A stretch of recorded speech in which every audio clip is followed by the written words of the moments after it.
Welcome to, once again, the weekly on a early Friday. That's because we've had to do some various things this morning that have mixed things up a little bit. And we've got something pretty special. I say pretty special, probably something that has been phenomenal in a Martinez type of word that he always used to say, that's coming with the new stadium. We can't say much right now, but me and Pete have been along to see potentially things that are already organised, things that are already paid for in various groups, things that are actually sold out right now for the new stadium. It's incredibly exciting. We couldn't say more words to tell us how excited we are. Now, obviously, whenever you pass the stadium and all that, you see, oh, look at that, it's nearly built and stuff, and taking a photo.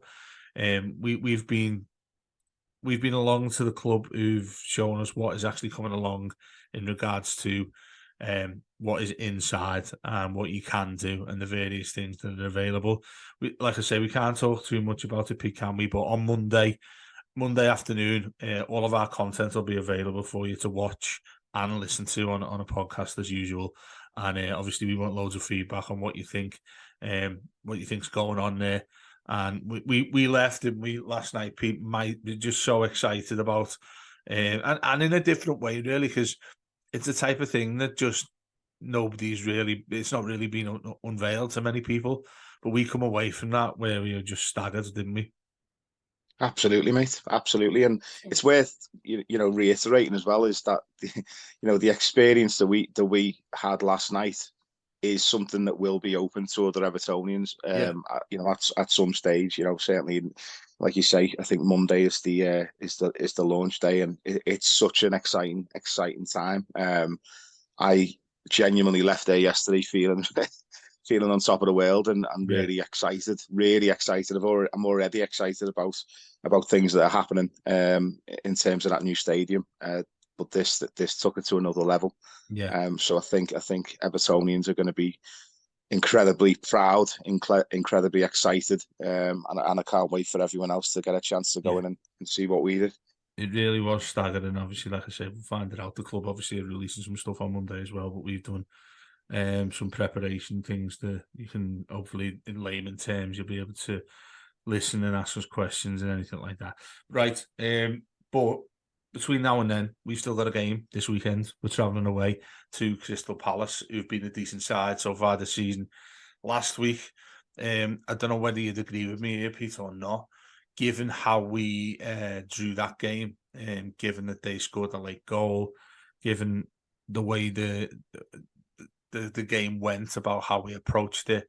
The first thing I'd like to discuss is you're playing a side like Brighton at home, who are a really good Premier League side. We spoke about how Sean Dyche wants this side to line up and the things that are being much better. You called it absolutely perfectly. I don't want you to get a big fat head now. But when we were talking last week about how Everton should line up, the possession side of the thing, we put much further down the line of what importance many other clubs feel it is. And I thought up until conceding that goal so late on, it was an unfortunate goal to concede as well. It's a deflection. It's gone over Jordan Pickford's head and they've equalised. But in terms of you sort of, I wouldn't go as far to say respecting the opposition, but knowing the way they play, to, I think, having some perspective of the way Everton play, the position we are in right now, in terms of also, as we have been for the past 3 years, desperate needing points, but also the best way Everton can get a result from a game. And we've seen, I mean, I've spoken to many fans across the week, and I've had so many big arguments about this when they're saying, I'm not going to Goodison if that's what, I'm not paying to watch that. Well, what would you prefer to pay? Do you want to pay and go and watch Everton, try and go gun ho against the side, and they can attack you, they can counter attack you and score 4 or 5 themselves because they're that good. And let's face it, better in possession. I actually admired Sean Dyche a lot more from the approach he's taken, because he's taken a consideration of, well, what's the best way of us getting points, and I don't care how it is. I think it takes a lot for a manager to do that rather than look around and see the fans sort of like booing or, saying, why are we playing like this? Well, saying it simply, it's how we need to play in order to get results. It is, and when you look at the alternative, certainly under Frank Lampard, last season in particular, we tried to play the ball short out from the back. We tried to play football that didn't suit our players, didn't suit our style, didn't suit Everton Football Club, to be honest with you. The type of football that Frank Lampard wanted us to play, I found it one-dimensional. I found it easy to play against. I found it easy to break down. What Sean Dyche has done and is more importantly with that piece, not getting any points from the board. well, exactly, and that's the point. You look at teams unless you're a Man City or you're an Arsenal, even to an extent. If you're unless you're one of the top teams, for me, this possession-based tippy-tappy football just doesn't work. I think it's easy to play against and basically what I always consider when I look at how we set up against teams like that. And this is why I see it as a compliment to Sean Dyche when I was saying about we might give up possession. I think I mentioned as well, I feel like we're a lot more comfortable out of possession now than we ever were under Frank Lampard. And under Frank Lampard, I felt that the players were physically and mentally drained by full time because they were just expected to do, our centre halves were expected to be the playmakers. Our centre halves were constantly having to be, switched on in terms of actually trying to dictate the game of football. When it came to defending, they were just absolutely physically and mentally drained. Yeah. I think Sean Dyche has gone back to basics. And the other thing about it as well is that it's worth noting that when you're playing against this team who are possession-based, where they're obsessed with possession, they're obsessed with passing stats, they're obsessed with all this, what they want you to do is come at them, because then they'll pick you apart, because that's what their entire setup is based upon, on what they think you will do to counter them, if you know what I mean, in terms of how they will press you and how they will counter it and how they will be able to dictate the play. I actually think that the way we played against Brighton, even though we didn't have as much possession, we dictated the play because we didn't allow them to play their game. And that for me was far more effective than trying to go toe-to-toe with them and leaving gaps all over the place, which they could just then pick apart. And you saw the frustration from Brighton. The fact that their only goal came from a deflected cross after we defended so well. And again, it's not backs against the wall. It's not like waving a white flag and and being defeatist. It really isn't. It's actually really, for me, there's two parts of football anyway. You've got attack and defense. And for me, both are equally as important and both are equally as impressive. And that defensive display that we showed against Brighton, for me, was absolutely superb. And the energy of the players, I know that some players tired towards the end, which is something I'm sure we'll discuss in terms of making changes, maybe slightly earlier to try and freshen it up. And that is a valid criticism, I'd suggest, because when you are, chasing the ball or chasing down space for consistently over 90 minutes, players are going to tire. But I think generally, if you looked at the performance as a whole, we actually created more than Brighton. We had more shots on target than Brighton. And talking about stats, but in terms of how the game actually, how it developed, although Brighton had all this possession, they didn't do anything with it because we didn't allow them to. And I just think that that's the important bit where we need to be patient with it. We need to sort of, it's not accepting rolling over and having your belly tickled and accepting that, they're a better side than us. They're not. There's two different parts to the game. We're basically still dictating how the game is playing out by being so tight and by being so aggressive and by being so disciplined in our defence. We dictated the game because we didn't allow Brighton to play the way they wanted to, or certainly didn't allow them to get anywhere with the ball. And that shows that for me was the impressive thing. And when you look at the shape, the energy, the effort, everything else, I couldn't fault them, to be honest with you. And again, we had chances. We still had chances where we could have killed the game. And again, the other thing about it as well is that the longer it goes on, I think I mentioned to you as well about if we got an early goal, that would be crucial because it would mean that Brighton would have to come out at us and it would create space in behind. I felt that at the time when they got the equaliser, because they were pushing more and more forward. For me, it was unfortunate that we couldn't have taken advantage of that and got a second at the time. Yeah, I think that's spot on. Just looking at the stats you were talking about there, and this things sort of it makes us feel that we've vindicated what we've said about this with the possession. You look at the last three games: won 1-0 away at West Ham, won 3-0 at home against Burnley, drew 1-1 at home to Brighton. On each of those occasions, the most amount of possession we've had through the 90 odd minutes of each game is like 35%. That's quite astonishing when you think we've had Burnley at home, we've had Brighton at home. Obviously, to an extent, we knew what we were going to get from them because they're a really effective side, keeping hold of the ball, and they love to pass it. And you've got some quality players coming towards you. Yeah, I think to respect Dyche, which he hasn't been my cup of tea for quite some time, given the level of results, and there's a lot of different factors of why that is because of the team he's got to play with versus what he actually likes to do as a manager. And I think this season, certainly in the last few games, you're starting to see why he's being respected for how he is as a manager. Because when he first came in last year, I was a bit gutted, to be honest with you, because I didn't think he was ever going to be good enough. And by good enough, I mean improve us from what Frank Lampard did and what Benitez did, and get us to a point where you're not sort of fighting for staying in the Premier League. I think, and this might be the kiss of death a little bit, but I'm starting to feel a little bit more comfortable with Sean Dyche. And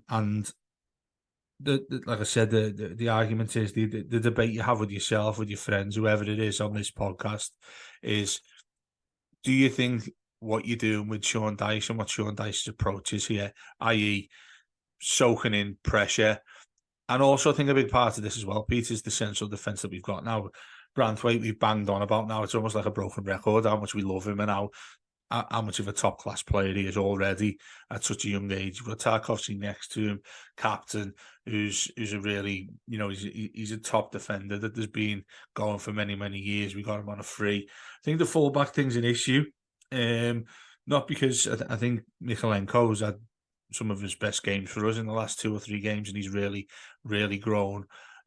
Obviously, right back is the big issue. It's a stereotype that people throw towards Ashley Young, and I think by and large that's correct because he's had that many poor games for us, and there seems to be an issue between Dyche and Patterson, who only came on late.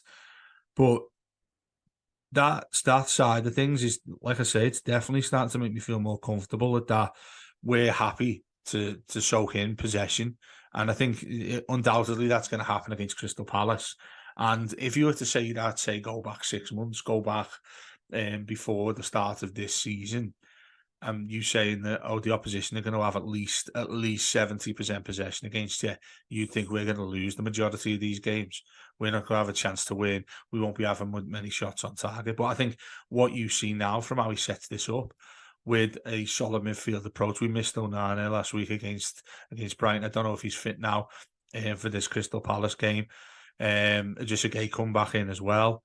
And he had a really good game against Brighton too.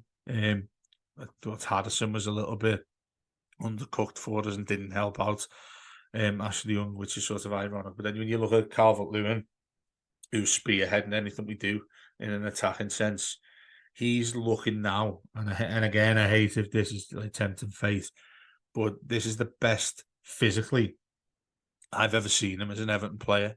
I know we've had times when he's completed 30 odd games a season and he's been fit. But to get to what he is now, I think the lad needs incredible praise and respect for how he's gone about that and reached the level where you look at him thinking he's back to being the real deal here, and he's physically. I think one of the criticisms, Pete, of him like early days, you think of him when he started introducing himself with Koeman back in the day, which is like 7-8 years ago now. One of the big factors that I remember having was that how sort of skinny he was. He didn't have that sort of power.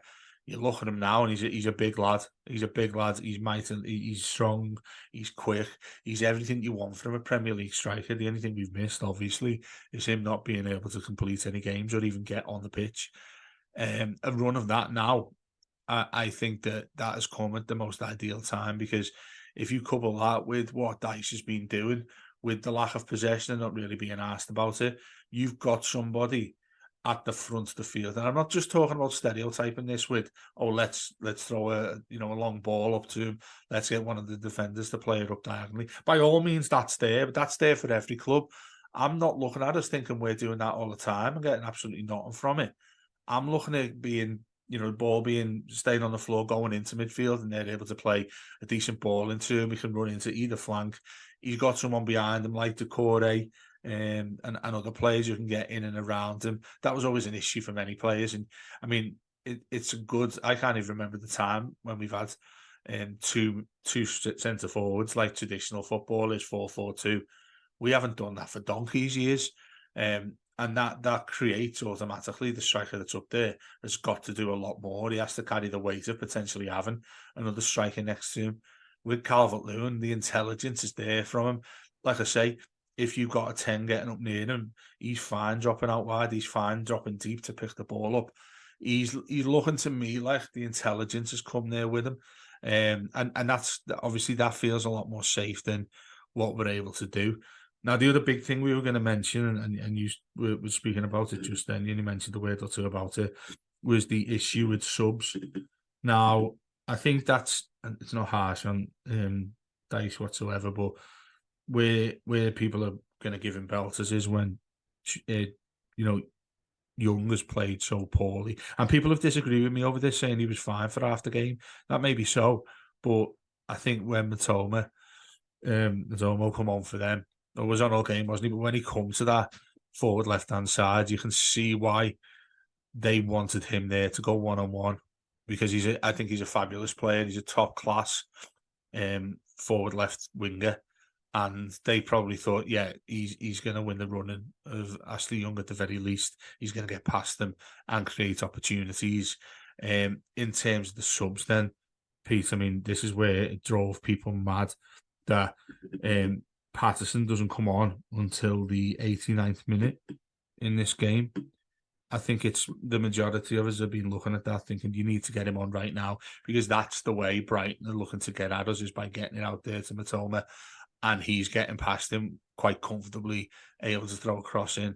And then, of course, the ironic thing comes, the goal he scored us through a deflection from Ashley Young. It infuriated me with Patterson. What did you think?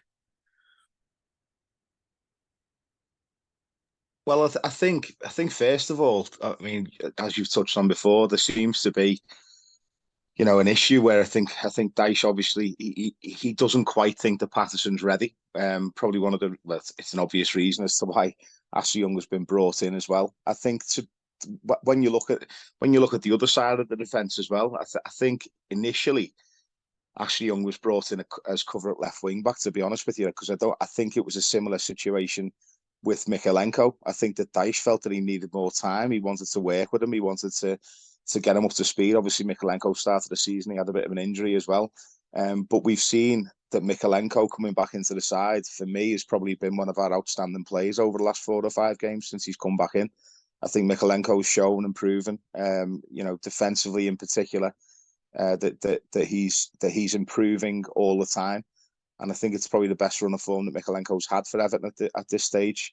I'm hoping that will also happen with Nathan Patterson. But clearly at the moment, whether it's physical, whether it's in terms of work rate, whether it's defensively, there's something there that Dyche doesn't quite trust him in terms of being able to start in the Premier League at the moment, which it says it all when he's got a 38, 39-year-old Ashley Young playing ahead of him. But you are right. When Mitoma moved over to that left-hand side, he was having a field day in that second half, and I think a few of us were crying out for it, for that change. Maybe Dyche just thought that at the time, even though they were getting a little bit of joy down our right, down their left-hand side, maybe Dyche just liked the balance of the side at that time. I mean, at the end of the day, these players do train to play 90 minutes. They don't train to play for 70.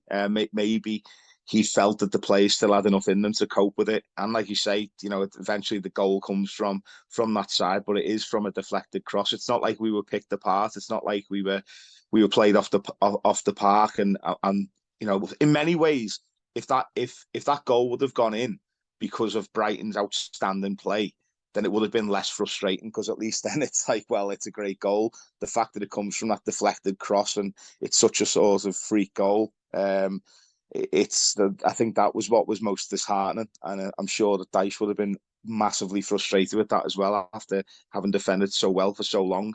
But yeah, it is an issue, but I think it says a lot more about the options that Dyche has, and the trust that he has in other players, in that squad.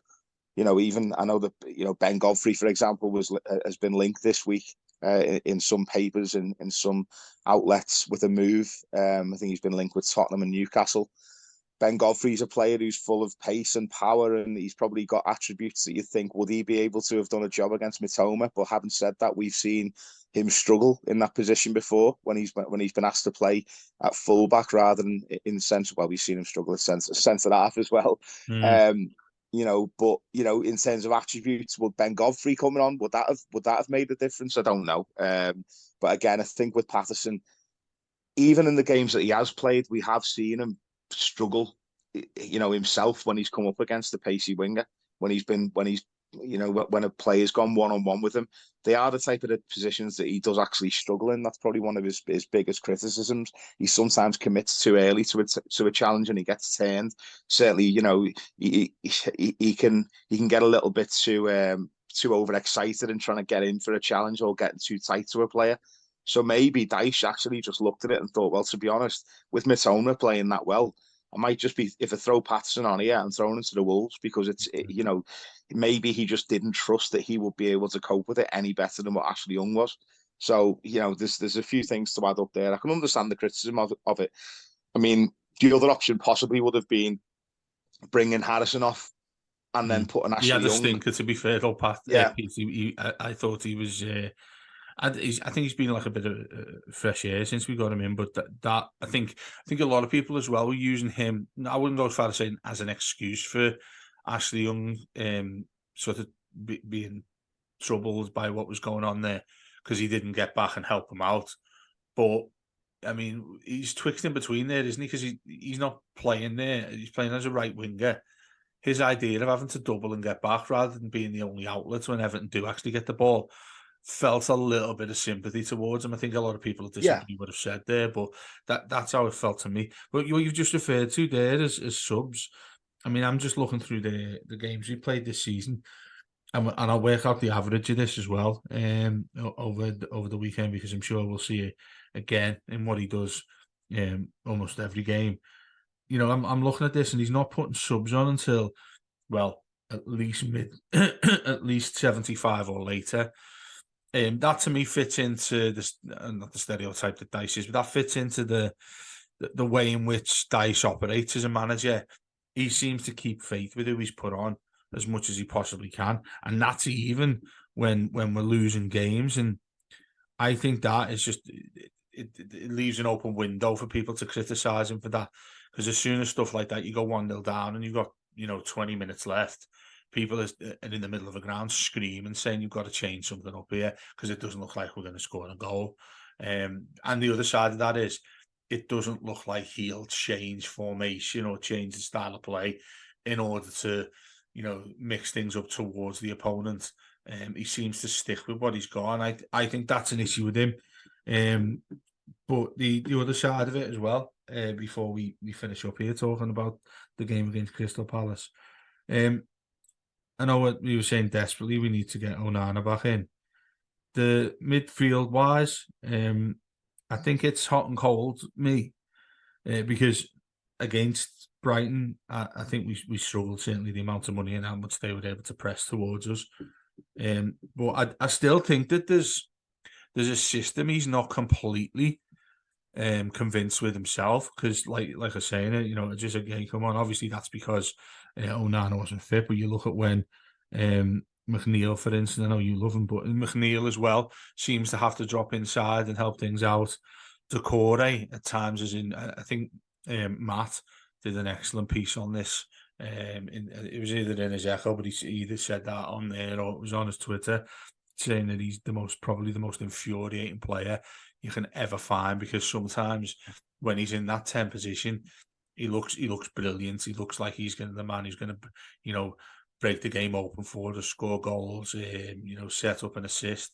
Then other times you look and think he doesn't look like a professional footballer. I think that's a fair comment, as harsh as it sounds. So, I mean, he does his best work when he doesn't have to think. Decore.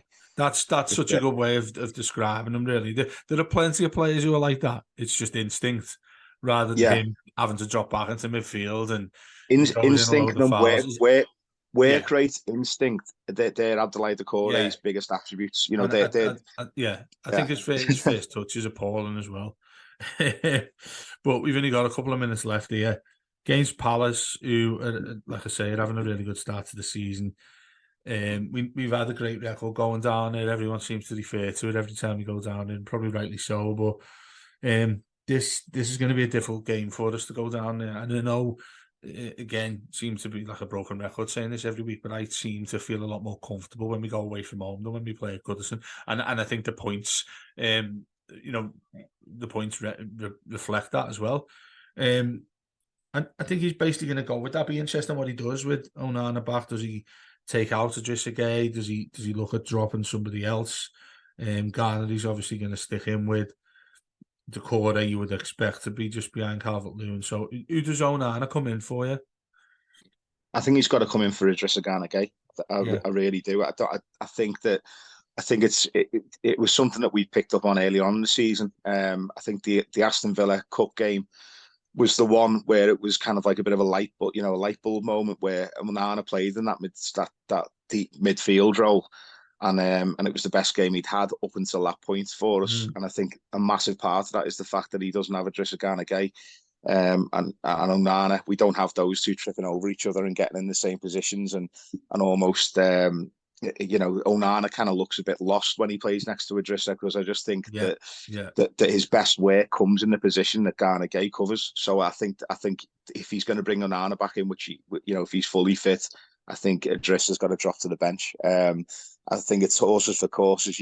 There are going to be games where we are going to need Idrissa Gueye to, certainly in games where we're going to be, when you come up against opposition who are just going to keep attacking and keep attacking and keep attacking, Gueye can do a job. But in terms of overall being able to make a mark on a game in the Premier League, I think Amadou Onana needs to be given the confidence and the faith. We need to have faith in him to be able to do that role, because he does offer so much more in terms of not just breaking the play up, but also someone who can carry the ball from deep and someone who can make things happen. And I think, as I say, giving him that little extra bit of responsibility, we will start to see the best out of him, having James Garner next to him as well, who's full of energy. One of the things as well is that, in terms of how we've been setting up, one thing we've got to bear in mind as well is it's still early days for Dyche, but the first thing that he had to do fundamentally change is make us hard to beat. Because when you look at the runs we were going on last season, where we were it was easy to play against us. It was so easy to turn up against Everton and beat us and play us off the park, and we were so easy to break down. The players looked absolutely on their asses, to be honest with you. I feel that now we needed to change that, and we needed to make ourselves harder to beat. But also, you add in the energy that you have with Onana, with James Garner, with Decore, with Harrison, with McNeil, and Dominic Calvert-Lewin up front. As I say, I just think that we look like an overall a far more competent outfit, a far more defensively sound team, but also that energy and that press that we can do, and we can press as a unit now finally, rather than just one or two players just chasing after the ball aimlessly. And I think it's so important that we have that balance in midfield. So I think Onana and James Garner, for me, has got to be the two that start with Decore ahead of them. I think that is the way forward. And as I say, bags of energy, and players who can actually make an impact on a game, not just break things up. That it's like Idrissa Gueye does.